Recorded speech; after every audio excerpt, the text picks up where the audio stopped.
66 ծուխ 260 բնակիչ։ Ծմակաղողի ժողովրդագրական ցուցանիշներն Արցախի մյուս գյուղական շատ բնակավայրերից գրեթե չեն տարբերվում։ Ունեցած հողատարածքներն էլ 98 հեկտարի են հասնում, որից հակառակ նախորդ տարիների վիճակագրությանը 2014-ին մշակվել է մեծ մասը՝ շուրջ 93 հեկտար։ Հացահատիկի բերքն իրացնելու կամ օգտագործելու հարցում գյուղացին ոչ հեռու ապագայում դժվարությունների չի հանդիպելու, համոզված է համայնքի ղեկավարը։ Ծմակաղող բարեգործական հիմնադրամի եւ հայ-մեծ-ֆրանսիական կազմակերպության գործընկերությամբ գյուղի տարածքում նախատեսվում է փոքր ալրաղաց եւ մուրաբայի արտադրամաս կառուցել։ Ծրագիրը ինքը մեծ չափերի չէ, ինքը փոքրիկ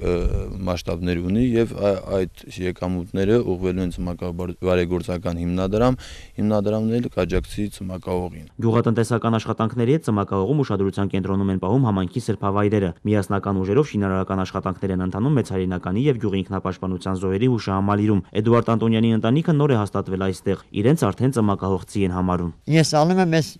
գյուղի համար ամեն ինչ կարամ, ինչ հնարավորություն է պետք է անեմ։ Վերջին շրջանում գյուղում հաստատվածներից մեկն էլ Վալերի Սարուխանյանն է։ Բաքվում ծնված ու արտերկրում ապրած արցախցին որոշել է հայրենիք տեղափոխվել։ Այսօր իրեն լիերավ ծմակաղողցի է զգում, մասնագիտությամբ գյուղում է աշխատում։ Եկամ ստեղ զվաստեղ ապրեմ։ Հանե գործում անում, դժոխք,